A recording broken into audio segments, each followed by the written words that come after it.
Welcome back for one final breakdown of this Packers season. The Packers lose in the opening round of the playoffs to a very tough second seed Philadelphia Eagles, 22-10.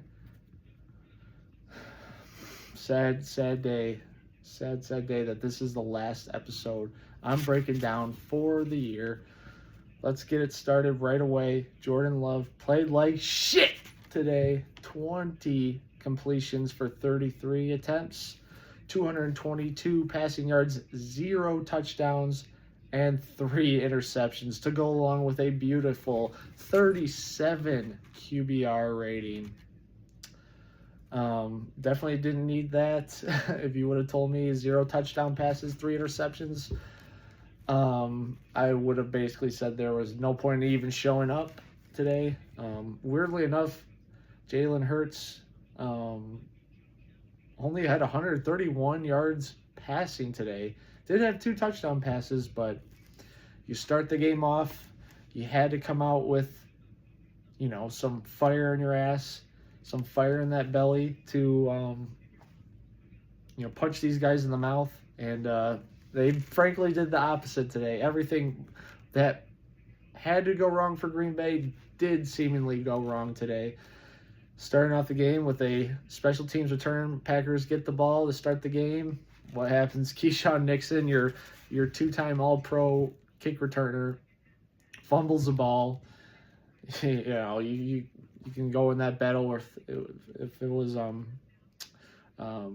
face mask to face mask, head to head tackle. Yeah, it definitely was. I don't know if he was what they consider a defenseless player, but no flag there. I digress. And then Eagles get the ball, but then there's that one camera angle from up top looking down on the field where it looks like Keyshawn has the ball, and but then then all of a sudden the Eagles are snapping the ball. I'm like, okay, I guess we don't get the ball, and it is what it is. And then their defense comes out. 3 plays later, Eagles get a passing touchdown to Jahan Dotson.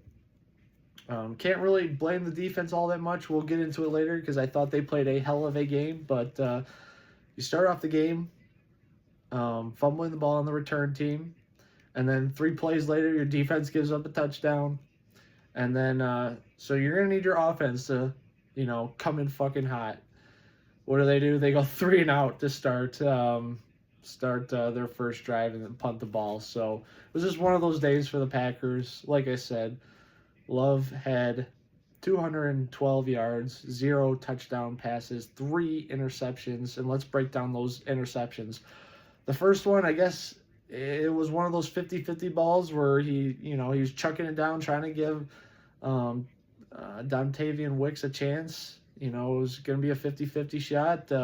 One of those, what they would call a long punt type interceptions where at least it was like a 40-yard bomb to pin them back, so to speak. But Darius Slay just made a fucking play and got that first interception. Second interception was one of the worst I had ever seen. Zach Bond just threw it straight to him, straight to the linebacker.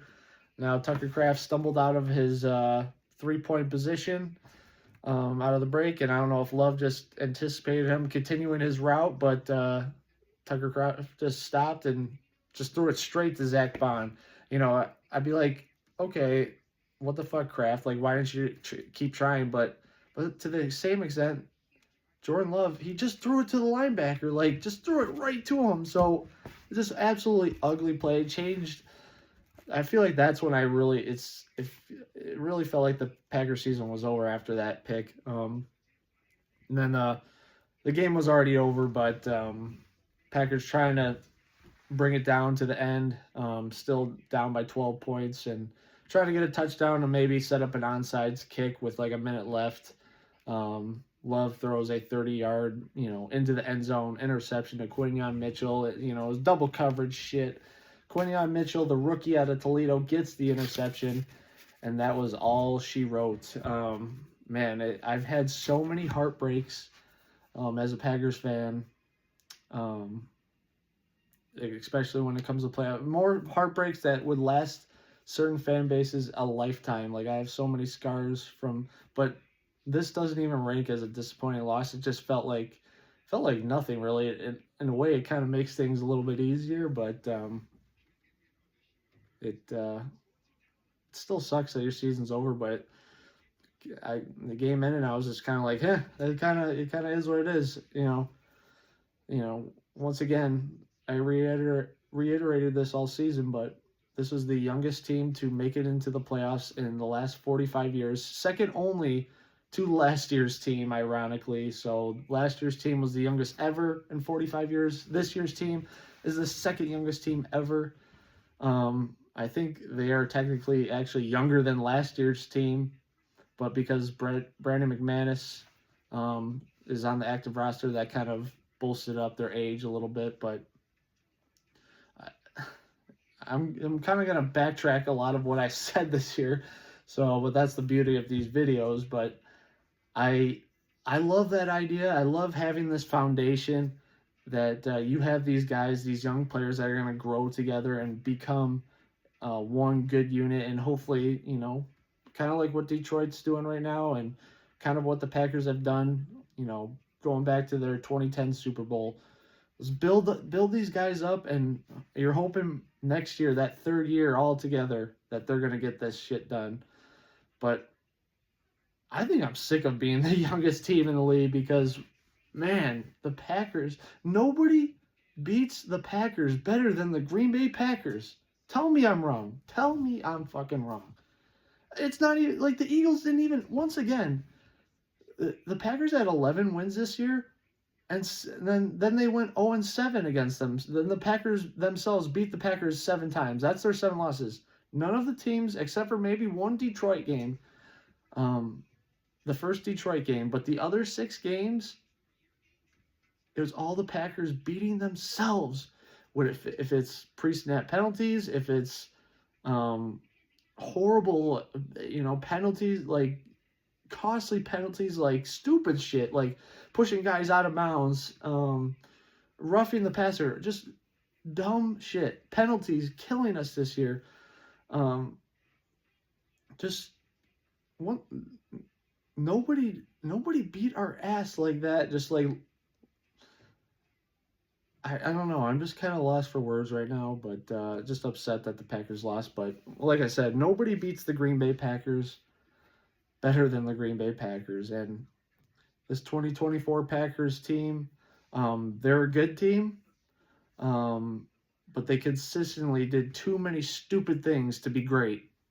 And so they're a good team. They're just not a great team. They beat all those bad teams, but they lost to the top tier teams, the Detroits, the Eagles, the Vikings. That's just that is this 2024 Packers team, and I'm just gonna put it out into the universe. I've watched great quarterback play, and I've watched all around the league horrible quarterback play, but I'm really starting to question Jordan Love as a good quarterback. I'm sorry. I don't like saying that though either. He does a great job of correcting his mistakes, but again, he just doesn't seem like that guy yet. And next year is going to be a big determining factor of what's going to happen with him. He has to come out next year with a chip on his shoulder and something. He has to prove to this fan base and this the NFL that he is here to stay, because he has seemingly signed one of the biggest contracts in NFL history. He's going to have to play better next year, without a doubt. He definitely regressed from his first year as a starter last year. I mean, he didn't name a game where he played all 4 quarters great this year.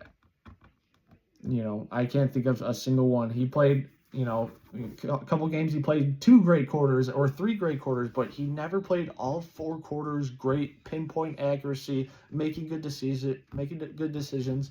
It started off the year, he had like 10 interceptions in the first 6 games, and then the national media was focusing on how he hadn't thrown an interception in the last 6 weeks again, just like how he did last year.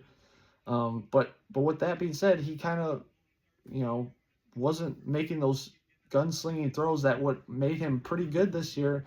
You know, although he did get a lot of interceptions in the beginning of the year, he was still trying to rifle it in as hard as he can. So it felt like, from my eyes watching it, that he just wasn't playing his ball. He was just trying to protect the football, make good decisions, but to the expense that he wasn't what makes him great, and that's throwing the football, um, throwing it hard, making good it just didn't feel like it just feels like he is like a at best right now a top 10 quarterback, but he to me he almost seems like a 10 to 15 best. Like I feel like let's name some guys. There you got Josh Allen, Patrick Mahomes.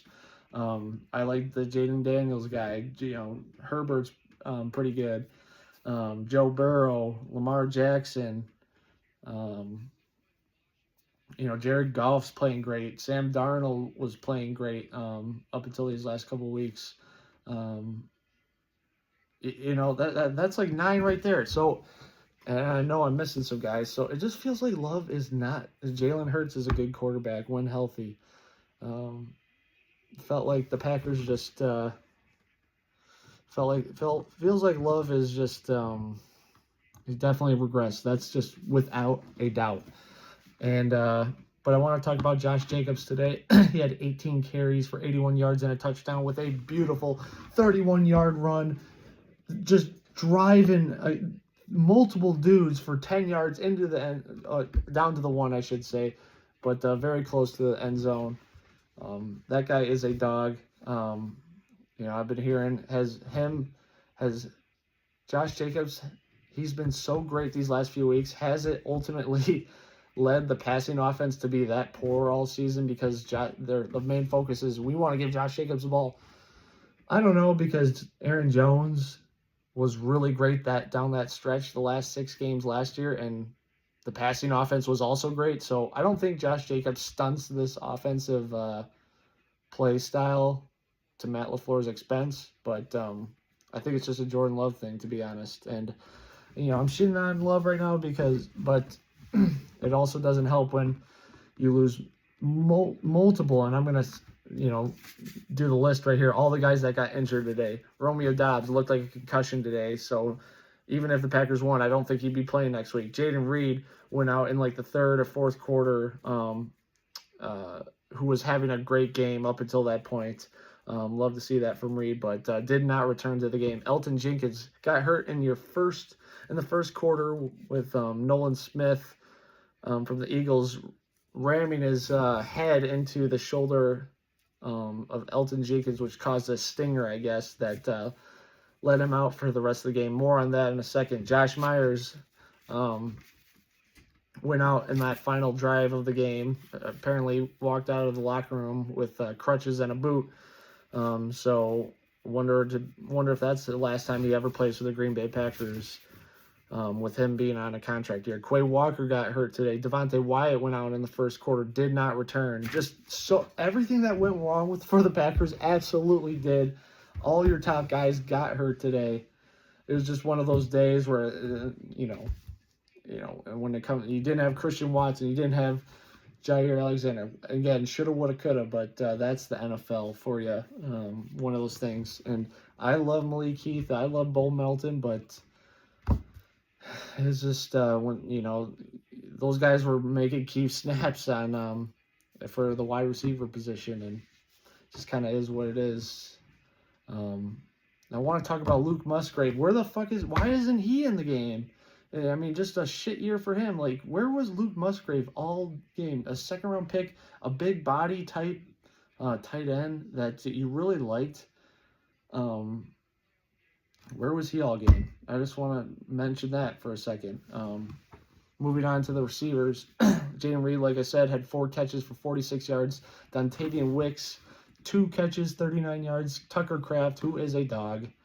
Love Tucker Kraft. He will be a Pro Bowler next year, bar none. 5 catches, 26 yards. Romeo Doubs, like I mentioned, went out today because of concussion. 2 catches, 13 yards. Bo Melton, 1 catch for 16 yards, and that is when your leading receiver is at 46 yards. It just wasn't a good day, without question. Um, but going back to what I mentioned earlier, Elton Jenkins got hurt in the first quarter. Their 6th-round pick, Travis Glover, who played like all of 8 snaps all year, had to come in. What does he do? Has two holding plays right away within that same drive, gets benched. Just absolutely brutal shit. Kills your offensive momentum. And that's where I kind of go back to, I'm really hard on Love, but unfortunately, like, you have a rookie come in, you have 2 holdings on your drive, that kind of kills a lot of momentum. It's tough for a quarterback to make these 3rd down and 18s and convert them every single fucking time. So I'm trying to not be super hard on Love, but I digress. And even when they benched Travis Glover, the left guard, for coming in for Elton Jenkins, Kadeem Telford came in, and what does he do? He has 2 penalties on when he came in. So 4 penalties at left guard when Elton Jenkins got hurt. Like, think about that. Elton Jenkins went out, your 2 guards came in, and they did 4 penalties. Just absolutely kills your drives without question. I want to talk about this defense. If I'm the Green Bay Packers, I am praying that the Jaguars don't come and steal Jeff Hafley. I absolutely love Jeff Hafley as the defensive coordinator for the Green Bay Packers. He fucking showed. We finally have a defensive coordinator. I can't even believe I'm saying that, and I'm so happy to say that. I hope the Jaguars don't steal Jeff Hafley, because I heard that either their owner or GM has a really good connection with Jeff Hafley. I hope they don't steal him. Please go get Ben Johnson and get Ben Johnson out of the NFC North and NFC in general, please. But Jeff Hafley went to battle today, and I know it's the players actually playing on the field. Credit to the players too, but I just love the way these guys play. It was nice to get Evan Williams back. It was nice to get Quay Walker back. Quay Walker led the team in tackles, 8 total, with 4 being solo. In fact, all 3 of your linebackers today led the team in tackles. 8 for Walker, 8 for McDuffie, 6 for Edgerrin Cooper. Nice to see that from them. You got 2 sacks today. One of them being a combined sack with Isaiah McDuffie and Kobe Wooden, and the other being Rashawn Gary. So nice to see Rashawn get a sack there. But the pass rush was non-existent all game. Yes, they got 2 sacks today, but that's not good enough for playoff football against a dangerous offensive team like the Philadelphia Eagles, who has a great offensive line. They probably have, if not one, it's in my opinion, it's the 3 best offensive lines are, between Detroit, Philadelphia, throw Green Bay in there when healthy, and Kansas City is a great one too. But like I said, this is one of the best offensive lines, and you needed to generate some. You have to in these. It's win or go home. You have to try to win these battles. There was no pass rush all day. It was evident on the first opening drive for the Eagles after they got that fumble on the kickoff, that touchdown pass to Jahan Dotson.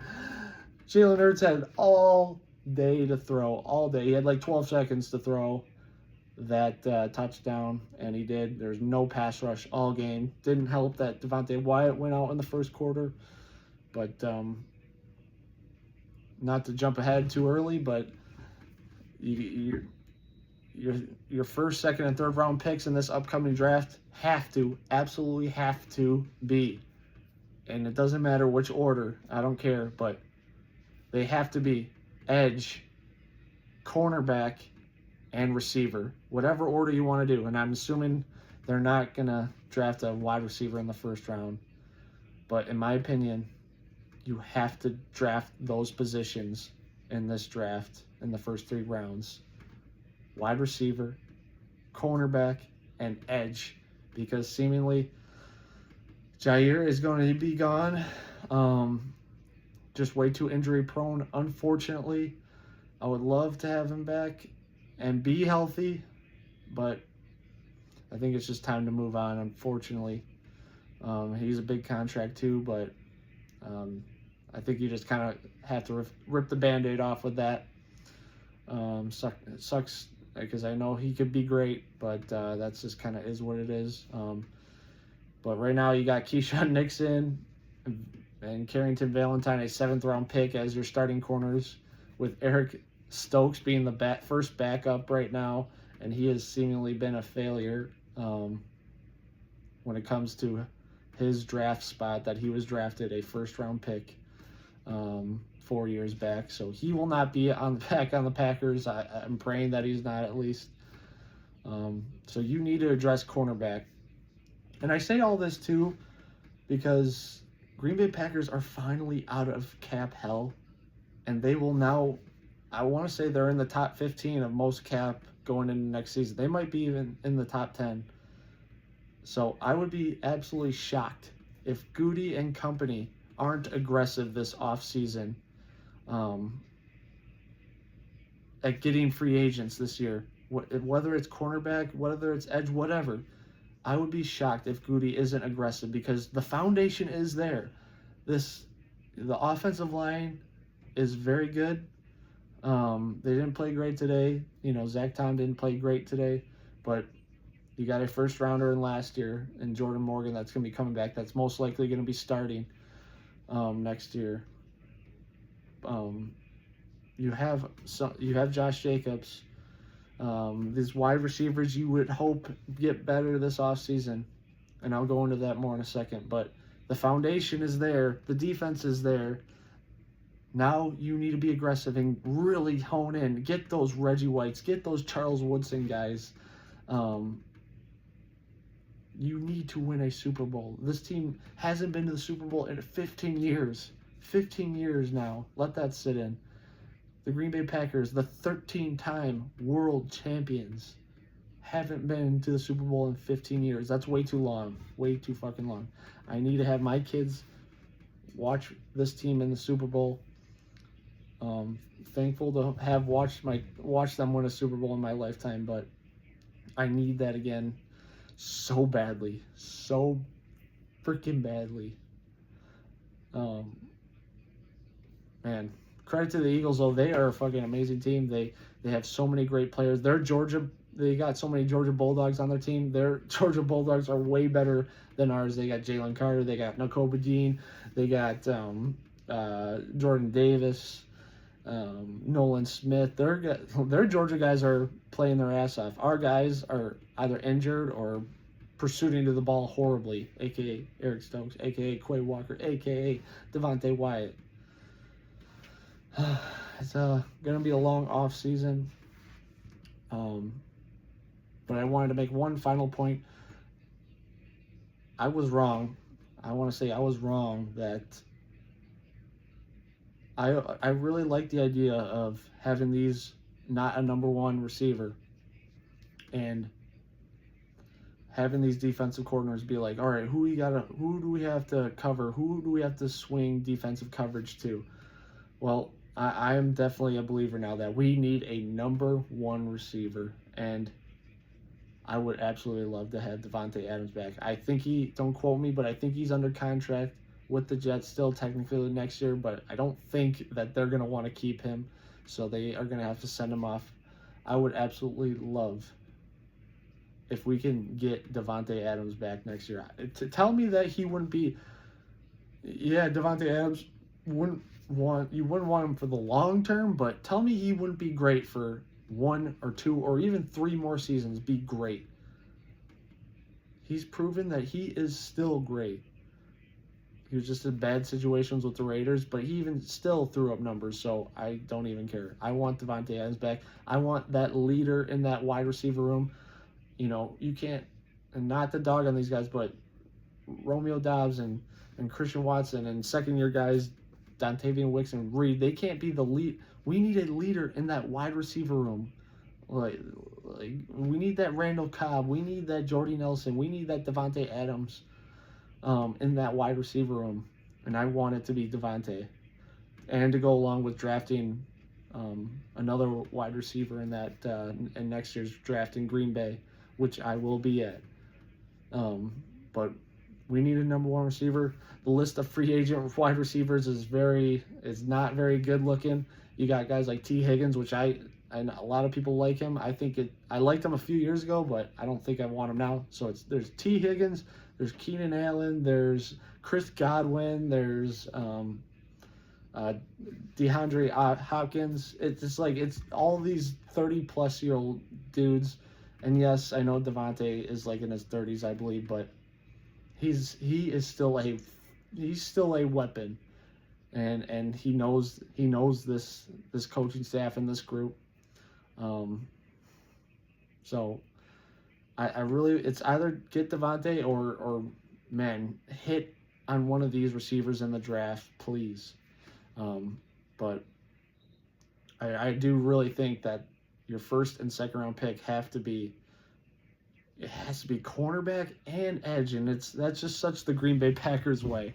Such the Green Bay Packers way of getting a cornerback in the first round. So, yeah, it's sad that the season's over, but that is football for you. Like I said, this team is a good team.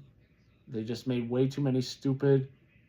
They just weren't consistent and did way too many stupid things to be great, unfortunately. My Super Bowl pick, until proven otherwise, is going to be Detroit and Kansas City, but definitely Baltimore and Buffalo and the Philadelphia Eagles are a wagon. Those teams are unbelievable as well. Until proven otherwise, I think Detroit is, I don't know how they keep winning, but they just continue to win, and their culture is amazing. So I think Detroit goes out of the NFC, and then I think, the script writing is predetermined that Kansas City will be in the Super Bowl again to try to win that third straight Super Bowl championship. But people forget that the Green Bay Packers have won 3 straight world championships in a row. But unfortunately, 2 of those weren't considered under the NFL Super Bowl era. So, but I digress. Congrats to the Philadelphia Eagles. I love this Packers team, but Jordan Love needs to find every possible way to be better and be a better leader, be a better thrower, be better everywhere. Because 0 interceptions, 0 touchdowns, and 3 interceptions, 37 QBR rating is not good enough. And you need a number 1 receiver, and you need to keep Jeff Hafley and at all costs, and get cornerbacks and edge guys in free agency in the draft. And then I think we're set up. Next year is a big, big season for Matt LaFleur, for Jordan Love, and the Green Bay Packers. This next year is everything. Next year, not to put everything all on next year, but next year there is a lot at stake. I'm not saying Matt LaFleur's should be fired, but in my opinion, his seat is starting to warm up. It's starting to warm up. I like Matt, but he's almost I don't know. He's a good. It's weird because 25 teams would be killing to get Matt LaFleur next year, or as their coach, but he just like, I don't know.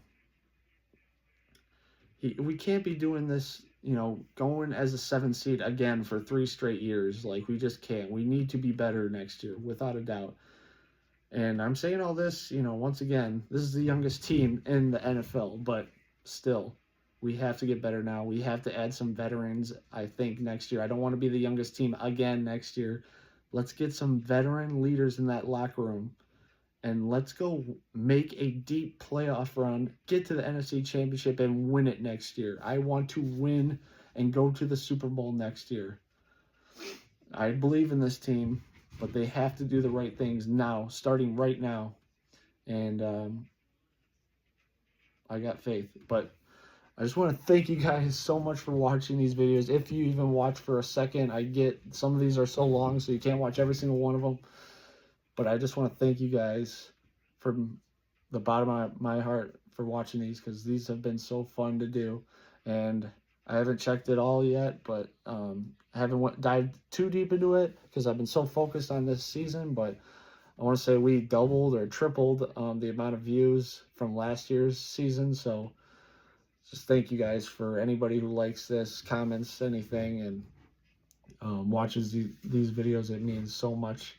And I want to say I'm not done. I'm not done. This won't be the last video until next, week 1 next year. I'm gonna be talking a lot this off season about free agents that I like and about the draft. I love studying the draft. That's what I'm gonna be doing right this second, right after this video. So gonna be diving straight into the draft stuff, and I'm gonna be making a lot of videos of guys that I like. And so if you like draft stuff, please follow this channel, and I'm going to be talking about it all this off season. So just want to thank you guys once again for watching this. It sucks that the season has ended, but it is going to be a great 2025-2026 season, I believe, for the Green Bay Packers.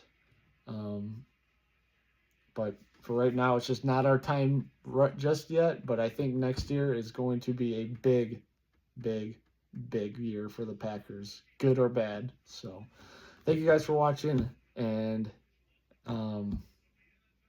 nothing else to say but go Pack, go.